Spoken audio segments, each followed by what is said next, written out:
أشهد أن لا إله إلا الله وحده لا شريك له وأشهد أن محمدا عبده ورسوله أما بعد فأعوذ بالله من الشيطان الرجيم بسم الله الرحمن الرحيم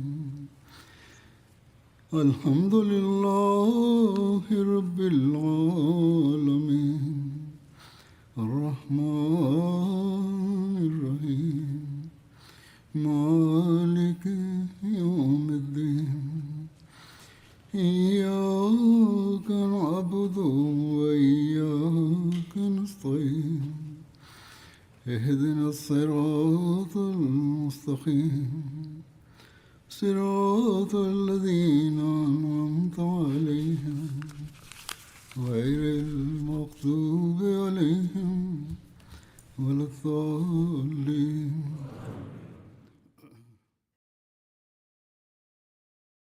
Vergangenen Freitagsansprache sprach ich über die Schlacht von Taif. Bei dieser Gelegenheit ging ein Gefährte, um mit den Leuten von Taif zu sprechen. Und die Bewohner von Taif hatten ihm zugesichert, dass ihm nichts geschehen würde. Doch als er sich der Festung näherte, wurde er ermordet. Sie brachen ihr Versprechen.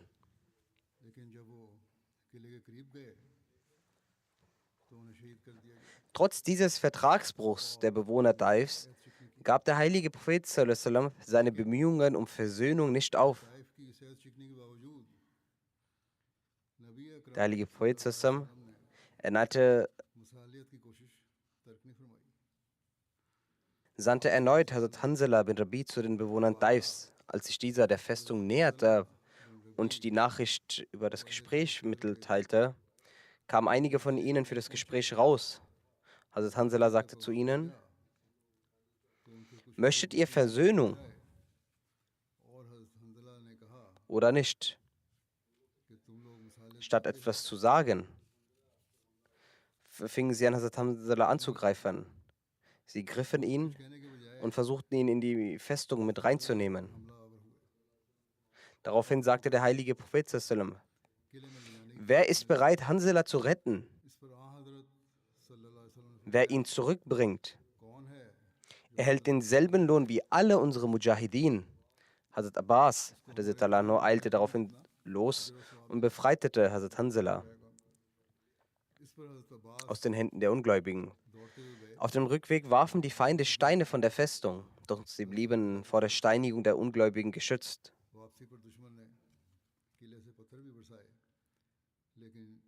Wie bereits in den letzten Freitagsansprachen erwähnt,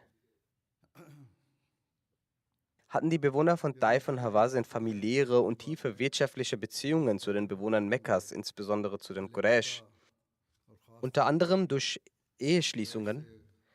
Aus diesem Grund ging Hazrat Abu Sufyan bin Harb und Hazrat Mughira bin Shoba für Verhandlungen in die Festung, hatten jedoch keinen Erfolg. Die Bewohner der Festung hatten jedoch darum gebeten,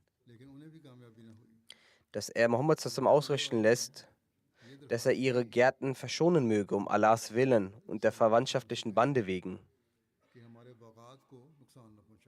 Sie selbst waren nicht bereit, einen Friedensvertrag zu vereinbaren, aber haben darum gebeten, dass ihnen gegenüber Gnade walten lässt. Das wurde schon bereits vorher erwähnt, dass der heilige Prophet sallallahu auf ihre Bitte die Gärten verschonte. Dies ist ein einzigartiger Lebensaspekt des heiligen Propheten, dass er eine solche Großherzigkeit und Geduld zeigte. Die Belagerung dauerte bereits 6 Tage, bereits seit Tagen. Und das war eine Kriegsstrategie, durch die die Waagschale des Krieges hätte zugunsten der Muslime kippen können, wenn der Befehl zum Fällen der Gärten gegeben worden wäre. Doch als die Bewohner von Taif Allah und die verwandtschaftlichen Bande als Grund anführten, nahm der heilige Prophet ihre Bitte an und akzeptierte einen scheinbar großen militärischen Nachteil. Bei dieser Gelegenheit ließ der heilige Prophet verkünden, dass jeder Sklave, der von der Festungsmauer herabsteigt und zu den Muslimen kommt, freigelassen wird.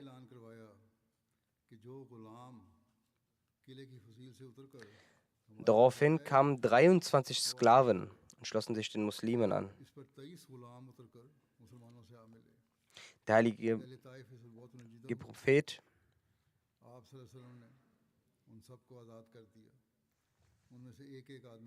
Die Bewohner von Taif waren darüber sehr verärgert. Der heilige Prophet gab allen die Freiheit und übergab jeden von ihnen einem Muslim zur Betreuung, wobei die Verantwortung der Fürsorge diesem Muslim übertragen wurde. Er wies auch an, diesen Sklaven den Glauben gründlich beizubringen. Später, als die Bewohner von Taif den Islam annahmen, sprachen sie über eben diese Sklaven und baten den Gesandten Allahs um Rückgabe ihrer Sklaven. Der heilige Prophet jedoch lehnte diese Bitte ab.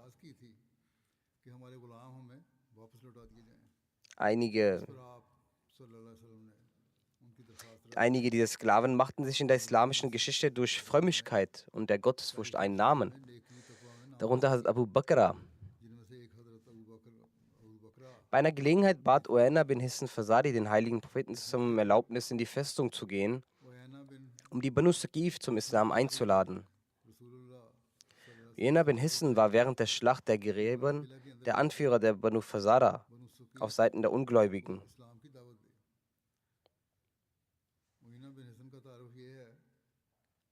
Nach der Niederlage der Ungläubigen in der Schlacht der Gräben plante er einen Angriff auf Medina. Doch der heilige Prophet verließ die Stadt.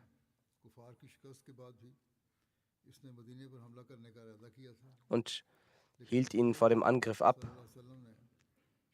Dies war vor der Eroberung von Mekka, also dass er den Islam annahm und auch daran teilnahm. Bei der Eroberung von Mekka war er augenscheinlich Muslim. Er war auch bei den Schlachten von Hunain und Taif dabei. Während des Khilafats von Hazrat Abu Bakr schloss er sich den abtrünnigen Rebellen an, fiel der Rebellion der Abtrünnigen zum Opfer und er schloss sich dem selbsternannten Propheten und Rebell Tuleha an.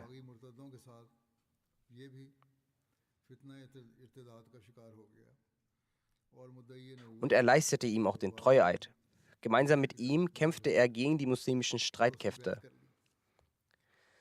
Nach seiner bitteren Niederlage und Gefangennahme vor Hazrat Abu Bakr zeigte er Reue und wurde auch begnadigt und nahm erneut den Islam an. Dabei sagte er, dass er zuvor nie wirklich den Glauben angenommen habe.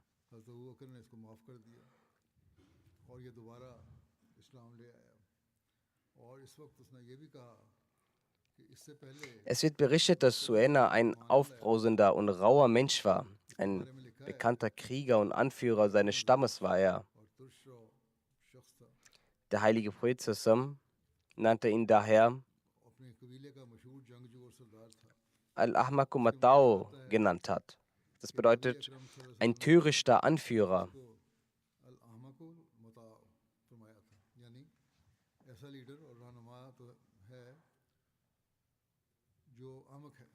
Dennoch erlaubte der heilige Prophet ihm, in die Festung zu gehen, als er darum bat. Doch anstatt die Banu Saqif zum Islam einzuladen, forderte Uaina sie auf, standhaft in ihrer Festung zu bleiben, da wir in einer schlimmeren Lage als Sklaven seien.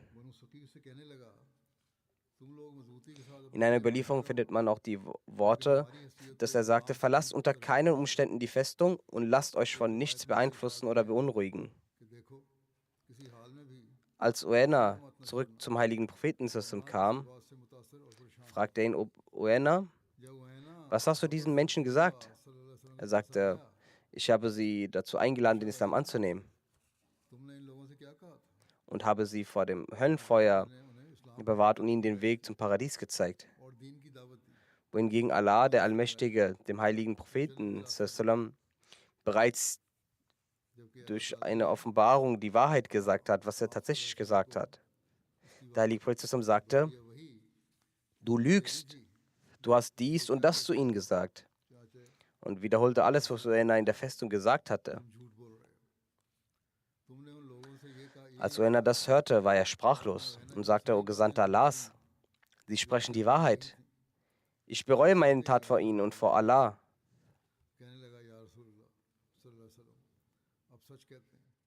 Dennoch war sein Glaube noch nicht vollständig gefestigt.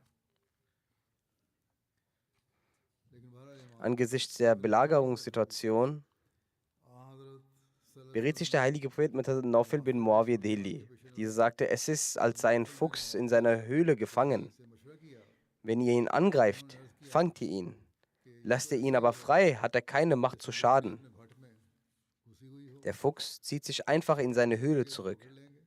Daraufhin beschloss der heilige Prophet zusammen die Belagerung zu beenden und ließ durch Hazrat Umar radiallahu anhu verkünden, dass sie, so Allah will, am nächsten Tag abreisen würden. Es lässt sich feststellen, dass der heilige Prophet nicht nur aufgrund des Ratschlags, sondern in Wahrheit auch durch eine besondere Führung oder einen Hinweis Allahs die Belagerung von Taif beendete. Denn andernfalls war dies das erste Mal in seinen militärischen Missionen, dass er eine scheinbar so wichtige und notwendige Eroberung äußerlich betrachtet unvollendet ließ und zurückkehrte.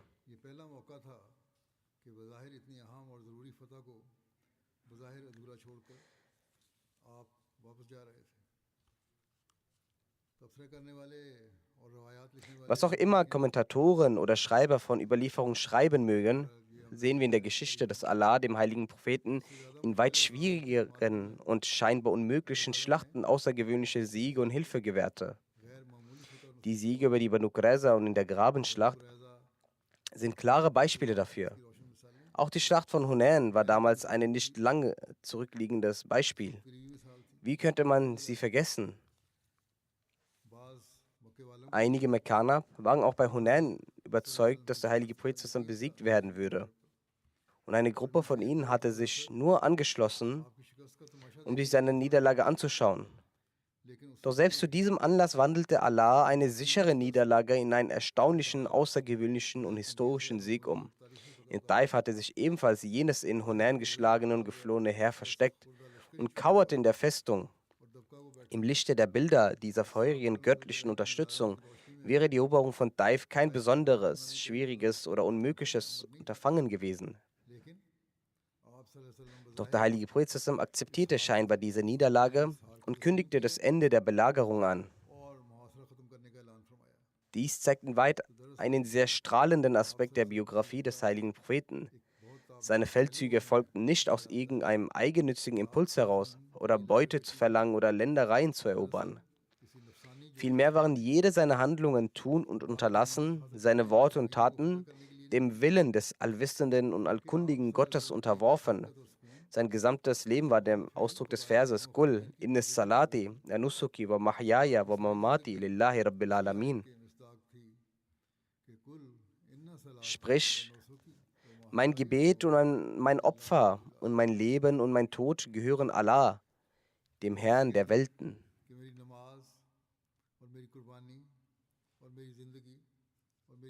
Während der Belagerung von Taif gab es zwei Ereignisse, die deutlich zeigen, dass der heilige Prophet göttliche Führung erhielt, die Belagerung zu beenden.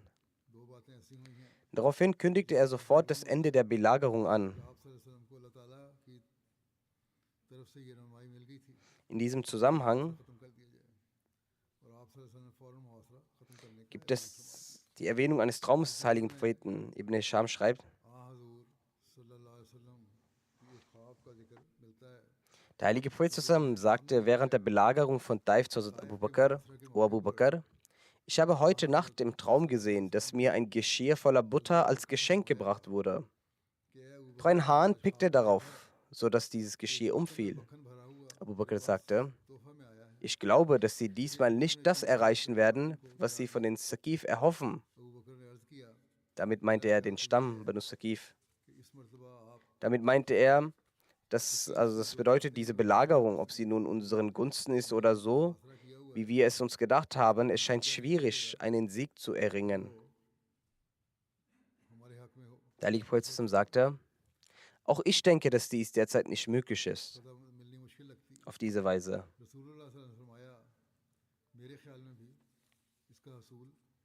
Dann heißt es doch in einer Überlieferung des Rolla bin Hakim, ihr Name wird auch Rolla genannt, sie war die Frau von Usman bin Musid. Sie sagte zum heiligen Propheten sallam, O Prophet Allahs sallam, wenn Allah Ihnen den Sieg über Taif gewährt, schenken Sie mir bitte den Schmuck von Badia bint Lan und Afadia bint Akil, denn keine Frau unter dem ganzen Saqif-Stamm besitzt so wertvollen Schmuck wie diese beiden.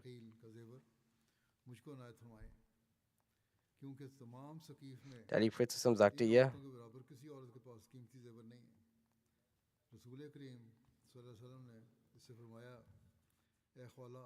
der heilige Prophet antwortet ihr auch, Chala, was, wenn mir nicht erlaubt wurde, die Saqif zu besiegen?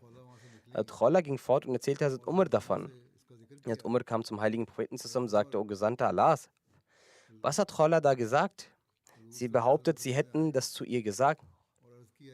Der Prophet zusammen bestätigt, ja, das habe ich ihr gesagt. Hat Umar verstand sofort und fragte, heißt das, ihnen wurde keine Erlaubnis gegeben, also bezüglich dieser Eroberung oder den Krieg weiterzuführen? Der heilige Prophet sagte, nein. Hat Umar fragte, soll ich dann den Leuten sagen, dass sie abreisen? Der Prophet sagte, ja, nach der Erlaubnis ließ Hazrat Umar die Abreise verkünden. Als die Abreise verkündet wurde, haben einige den Wunsch geäußert, wie wir ohne einen Sieg hier abreisen können. Es scheint, und man findet auch, dass das die Tat von aufreizenden jungen Menschen war.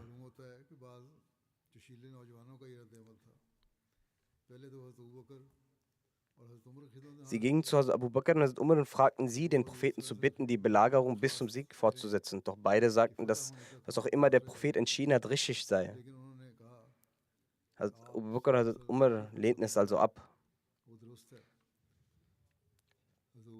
Daraufhin gingen diese temperamentvollen Jugendlichen selbst zum heiligen Propheten und sagten leidenschaftlich, Hazur, wir werden kämpfen. Bitte, sagte der heilige Prophet, okay, dann geht und kämpft morgen. Am nächsten Tag gingen diese Jugendlichen mit zum Kämpfen und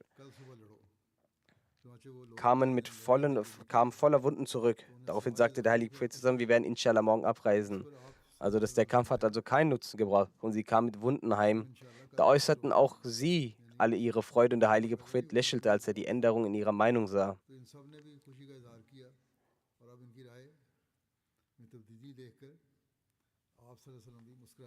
In dieser Schlacht wurden 3 Ungläubige getötet.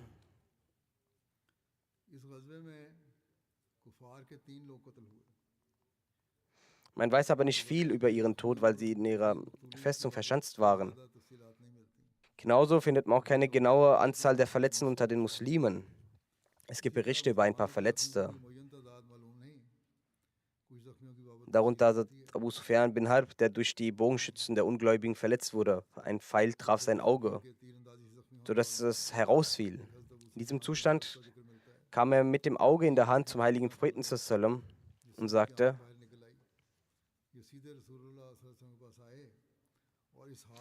O Prophet Allahs, ich verlor mein Auge auf dem Wege Allahs. Der heilige Prophet sagte, wenn du möchtest, kann ich dafür beten und dein Auge wird wieder gesund sein. Doch wenn du das Auge nicht möchtest, wird dir das Paradies zuteil. In einer anderen Überlieferung kommen die Worte vor, wenn du dein also Auge nicht möchtest, wirst du im Paradies sein. Bedeutet im Arabischen sowohl Auge als auch Quelle. Abu Sufyan sagte, mir ist das Paradies lieber. Daraufhin warf er sein Auge aus der Hand weg.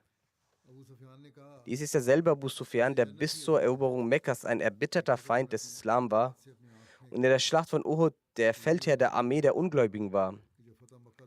Nun, nach seiner Konvertierung zum Islam war er bei Opferhandlungen an vorderster Front zu sehen. Es ist bemerkenswert, dass er sein zweites Auge in der Schlacht von Yarmouk verlor. Ein weiterer Gefährte Abdullah, der Sohn von Abu Bakr, wird erwähnt. Seine Wunde war so schwer und langwierig, dass sie letztendlich während des Khalifats seines Vaters Abu Bakr zu seinem Tod führte.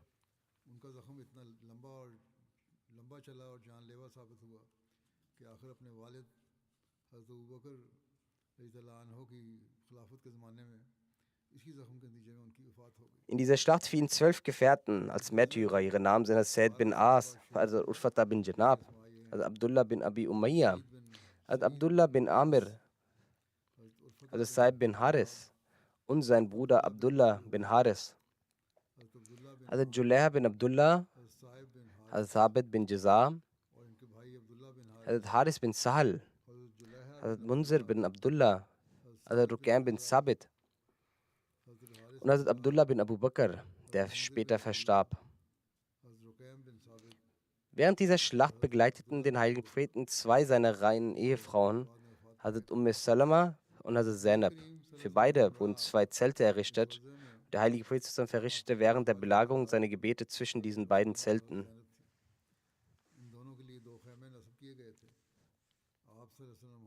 Über die Dauer der Belagerung des Propheten von Taif gibt es mehrere Überlieferungen. Einige sind der Meinung, dass es mehr als 10 Nächte die Belagerung ging. Ibn Hisham sagt, dass auch von 17 Nächten die Rede ist. Es wird auch gesagt, 20 Tage Belagerung. Einige sagen auch, dass er etwas mehr als 20 Tage dort war. In einer Überlieferung heißt es, dass Heilige Prophet 30 Nächte die Belagerung andauerte. Im Sahih Muslim überliefert Hazrat Anas, dass wir 40 Nächte lang sie belagerten.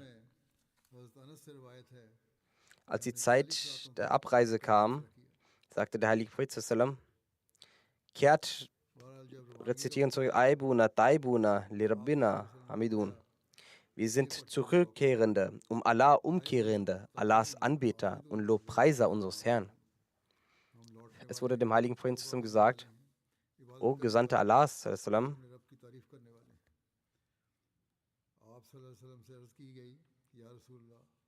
bitte sprechen Sie ein Gebet gegen die Banu Saqif. Doch die Großherzigkeit und Barmherzigkeit des heiligen Propheten war so groß, dass er, obwohl er das Ziel scheinbar nicht erreicht hatte, anstelle einer Verwünschung für sie betete, Allahumma Saqifan wa atibi Muslimin. O Allah, recht leite die Saqif und bringe sie als Muslime. Als er sich danach zur Rückkehr aufmachte, betete er folgendes: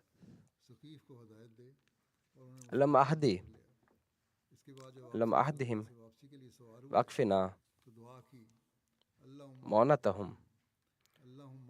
O Allah, gewähre ihnen Rechtleitung und sei uns für uns ausreichend gegenüber ihrer Versorgung und ihren Vorräten.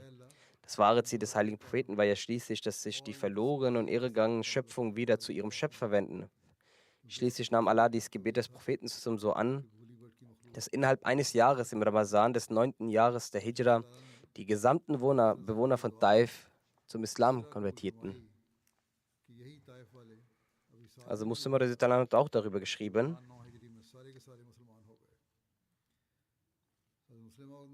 Er sagt,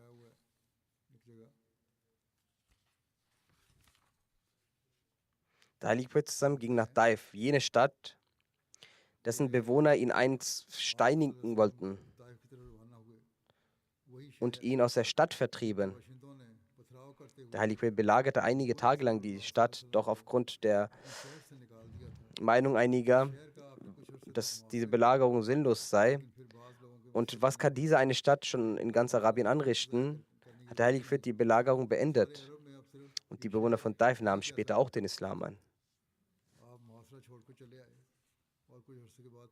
Es gibt auch die Erwähnung des Kriegsbeute von Hunain. Am 5. Sulqada kam der heilige Prophet von Taif nach Jirana, wo alle Gefangenen und die Kriegsbeute gesammelt waren.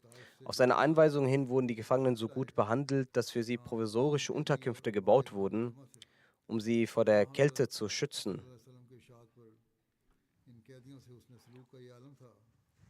Die Kriegsbeute umfasste folgendes: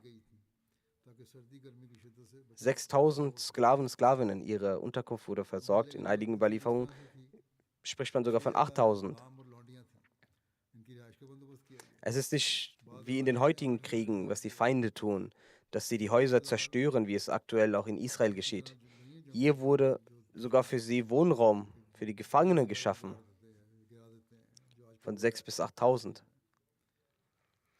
24.000 Kamele, über 40.000 Schafe und Ziegen sowie 4.000 Ukiya, also Maßeinheit für Silber, was etwa 490 Kilogramm entspricht.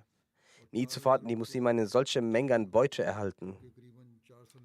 Selbst zu diesem Anlass gedenkte der Prophet sallallahu an die Erziehung seiner Sahaba derart, dass er, bevor er die Kriegsbeute verteilte, sagte: Außer dem Chums, also dem Fünftel, steht mir von diesem Besitz nicht mehr zu als jedem anderen von euch. Und selbst dieses Fünftel wird letztendlich zu euch zurückkehren. Danach sagte der heilige Prophet sallallahu: Wenn jemand auch nur eine Nadel und ihren Faden oder etwas noch Kleineres aus der Beute für sich genommen hat, soll er es zurückgeben. Hütet euch vor Veruntreuung, denn am Tag des jüngsten Gerichts wird sie ein Schandfleck für den Betreffenden sein. Nach dieser Ankündigung brachte ein Gefährte ein Knäuel aus dem Kamelhaaren und sagte: O Gesandter Allahs, sallallahu alaihi wasallam, ich hatte diesen Faden aus der Beute genommen, um eine zerrissene Satteldecke zu flicken. Ein anderer Gefährte hat eine Nadel aus der Beute seiner Frau gegeben. Nach dieser Ansage holte er die Nadel sofort zurück und legte sie zur Beute zurück. Bei der Verteilung der Beute begann der heilige Prophet zusammen mit dem Talife Kalb, also der Gewinnung der Herzen.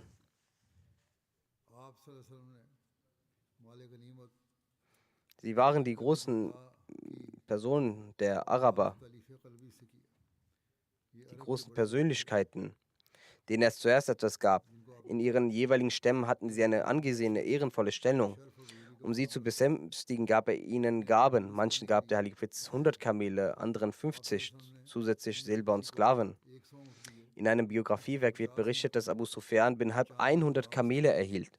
Als er vor dem heiligen Propheten trat, sah er einen Haufen Silber und sagte: O Gesandter Allahs, Sie sind der Reichste unter den Quraysh geworden.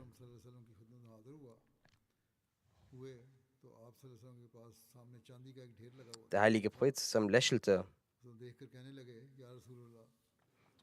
und wies an, Abu Sufyan 40 Ukiya Silber und 100 Kamele zu geben. Abu Sufyan sagte: Geben Sie auch meinem Sohn Yazid etwas. Der heilige Prophet wies an, auch ihm 40 Ukiya Silber und 100 Kamele zu geben. Dieser Yazid war der Sohn von Abu Sufyan.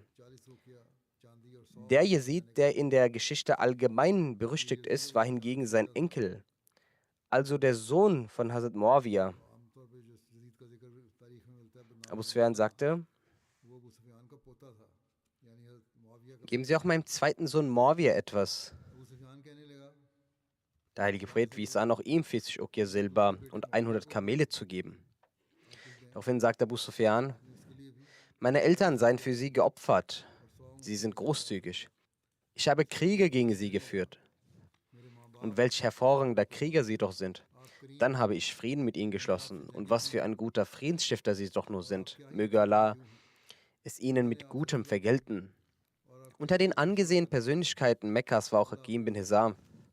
Bei der Eroberung Mekkas nahm er den Islam an und der heilige Prophet hatte verkündet, dass jeder, der in das Haus von Hakim bin Hizam eintritt, Schutz erhält.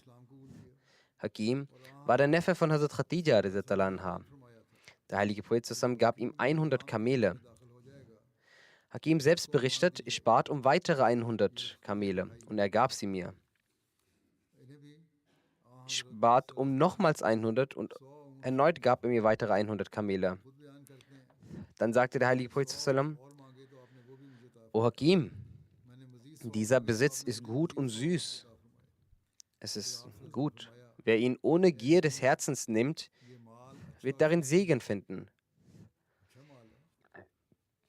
Doch wer ihn aus Habsucht oder Gier nimmt, wird darin keinen Segen finden. Er ist wie jemand, der isst, aber nicht satt wird. Die gebende Hand ist besser als die nehmende Hand. Die Ermahnung des heiligen Propheten sallallahu alaihi wasallam hatte eine solche Wirkung, dass Hakim sofort sagte: O Prophet Allahs, sallallahu alaihi wasallam, O Gesandter Allahs, bei dem, der sie mit Weisheit gesandt hat, ich werde von diesem Tag bis zu meinem Tod von niemandem etwas verlangen. Einigen Überlieferungen zufolge gab er sogar die 200 Kamele zurück, die er zusätzlich erbeten hatte. Er hielt sein Leben lang das Versprechen, das er gegeben hatte, und verlangte von niemandem etwas. Er blieb sogar so fest an seinem Versprechen, dass als Abu Bakr während seines Kalifats ihm etwas geben wollte, lehnte er es ab. Dann hatte auch Hazrat Umar radiallahu anhu in seiner Amtszeit als Kalif ihn gerufen, um ihm etwas an Gütern zu geben, aufgrund von islamischen Errungenschaften. Es kam sehr viel Kriegsbeute. Die Sahaba erhielten von den Khulafa etwas als Geschenk, doch Hakim bin Hizam lehnte es ab. Daraufhin wandte sich Hazrat Umar an alle Personen und sagte: Bleibt mein Zeuge, ich habe ihm sein Recht gegeben, doch er lehnte es ab.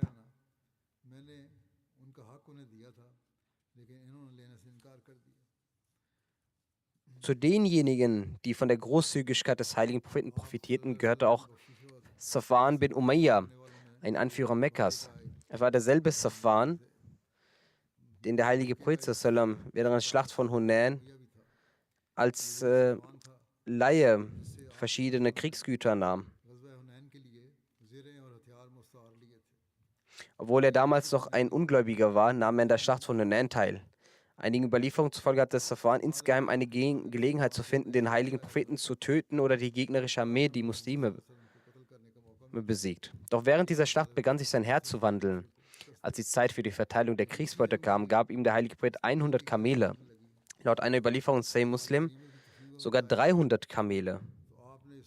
In einer anderen Überlieferung heißt es, dass in denselben Tagen der heilige Prophet sallam durch ein Tal ging, in dem die erbeuteten Kamele und Ziegen gesammelt waren. Das Tal war voll davon. Safwan war erstaunt über diese Menge an Reichtum. Der heilige Prophet sagte: O Abu Wahab, das war der Titel von Safwan, hat dich etwa dieses Tal in Verzweiflung gebracht? Er sagte: Ja. Er sagte: All dieser Reichtum gehört dir, nimm es. Safwan antwortete: Ja, ich bezeuge, dass Sie Allahs Prophet sind, weil nur ein Prophet würde so großzügig sein. Gemäß einer anderen Überlieferung erzählt Safwan bin Umayya selbst, dass der heilige Prophet sallam immer wieder von den Reichtümern von Hunain gab, was dazu führte, dass zunächst der heilige Prophet sallam für mich der Mensch war, den ich am meisten verabscheute, doch jetzt ist er von allen Geschöpfen auf dieser Welt der Liebste. Der heilige Prophet hat verschiedenen Fürsten von Arabien immer wieder verschiedene Sachen gegeben. Ihre Zahl wird über 50 berichtet. Danach wies er Hazrat Zaid bin Sabit an, die übrigen Menschen herbeizurufen und verteilte die Beute unter ihnen. Jeder erhielt 4 Kamele oder 40 Ziegen. So verteilte der heilige Prophet die gesamte Beute, die bis dahin die größte war, unter den Menschen. Ein Aspekt der Lebensgeschichte des heiligen Propheten ist insbesondere bemerkenswert, dass Gegner oft behaupten, die Muslime hätten Kriege geführt, weil sie arm und bedürftig waren.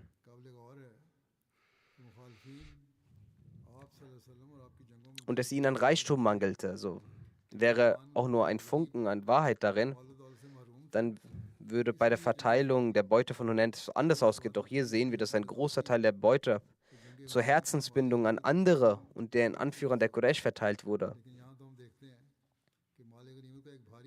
In einigen Überlieferungen heißt es, dass das gesamte Kriegsgut an andere gegeben wurde. Die Welt und die Menschheit hat gesehen, dass der heilige Prophet nichts für sich selbst behielt. Einigen Überlieferungen zufolge, deren Details später folgen werden, gab er sogar seinen treuesten Gefährten, den Ansar von Medina, nichts von dieser Beute.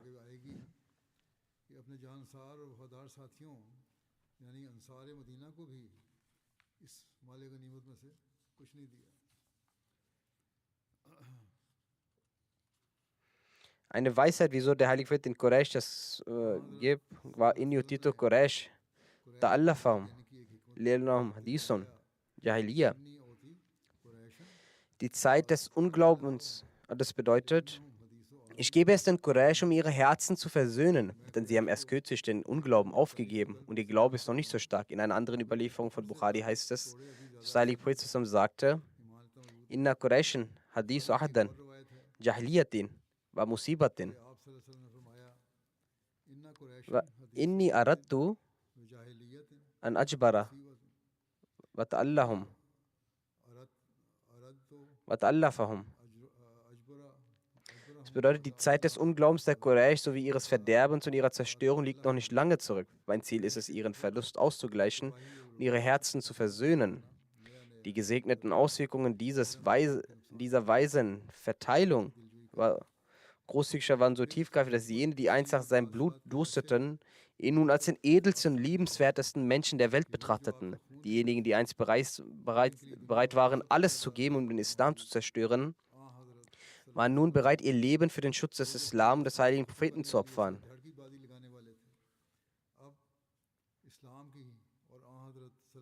Viele von ihnen waren jene, die später auch das Märtyrertum erlangten. Und ihr Islam war ein hervorragender Islam. Zu diesem Anlass haben einige Heuchler Respektlosigkeit bei der Verteilung reagiert und Einwände gegen die Verteilung der Beute erhoben und indem sie dem heiligen Propheten vorwarfen, Gott bewahre, er habe nicht gerecht gehandelt und nicht im Einklang mit dem Wohlgefallen Allahs. Als der heilige Prophet dies hörte, rötete sich sein Gesicht. Er sagte, wenn Allah und sein Gesandter nicht gerecht handeln, wer soll dann gerecht handeln? Dann fügte er hinzu, möge Allah meinem Bruder Moses gnädig sein. Ihm wurden noch größere Leiden und Schmerzen zugefügt. Und er zeigte Geduld. Genauso heißt es über eine weitere Person, die Sul Khawesra hieß. Er ging zum heiligen Propheten und sagte, O Muhammad, das, was Sie heute getan haben, habe ich gesehen. Der heilige Prophet sagte, okay, was hast du denn gesehen? Er sagte, Sie haben nicht mit Gerechtigkeit gehandelt. Der heilige Prophet sagte, wehe dir, wenn nicht ich gerecht handle, wer dann? Daraufhin standen Hazrat Umar und Khalid bin Walid auf und sagten, wenn Sie uns erlauben, werden wir ihn töten. Der heilige Prophet sagte, nein, es ist möglich, dass er betet. Und das war auch nur eine Vermutung. Aber trotz dessen, dass er beten könnte, hat der heilige Prophet, reicht es aus und wie könnte ich das dann erlauben, seinen Kopf abschlagen? Schauen Sie sich mal die Taten der heutigen Muslime an. Herr Khalid fragte, kann aber jemand so etwas sagen, was er im Herzen hat? Der heilige Prophet sagte, Khalid, mir wurde nicht befohlen, dass sich die Herzen der Menschen öffnen und ihre Brust spalte, um hineinzusehen. Der heilige Prophet fügte hinzu, dieser Mann und seine Gefährten werden den Koran lesen und es wird nicht über ihre Kehle hinweggehen. Das heißt, ihr Glaube ist oberflächlich und sie werden aus dem Islam austreten, wie ein Pfeil durch ein Wind wild hindurchgeht, ohne dass ein Tropfen Blut am Pfeil bleibt.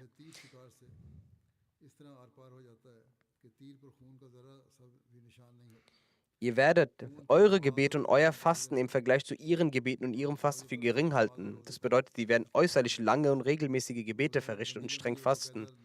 Dieses Verhalten sehen wir heute bei vielen Muslimen, insbesondere bei den sogenannten Gelehrten. Der heilige Prophet hatte dies bereits vorher gesagt. Kommentatoren berichten, dass dieser Mann einer der Begründer der rebellischen Kharij-Bewegung war, die zur Zeit von Hazrat Ali aufkam. Hazrat Ali führte einen Dschihad gegen sie und genau wie der heilige Prophet es vorhergesagt hatte, verhielten sie sich exakt so.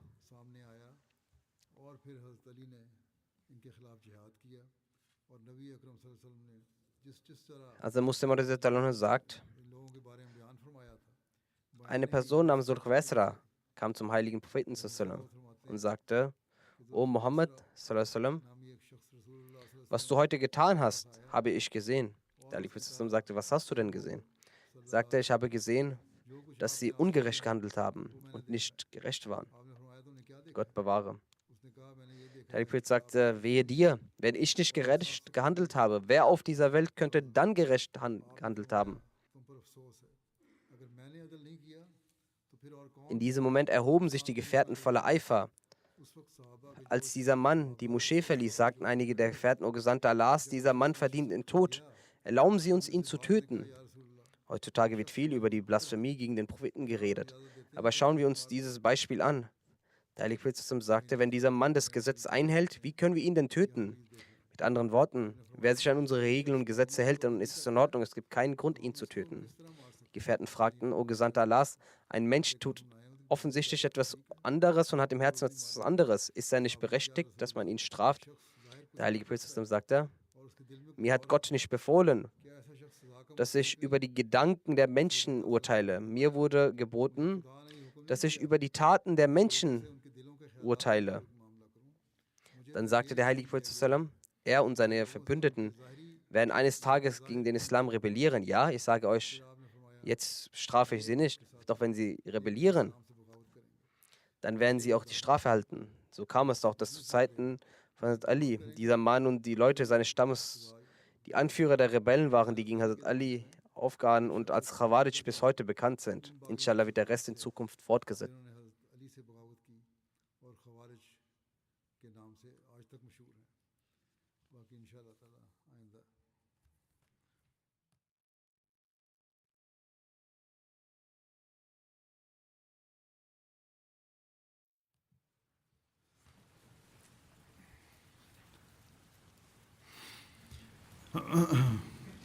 Alhamdulillah, alhamdulillah, nahmaduhu wa nasta'inuhu wa nastaghfiruhu wa nu'minu bihi wa natawakkalu alayhi wa na'udhu billahi min shururi anfusina wa min sayyiati a'malina.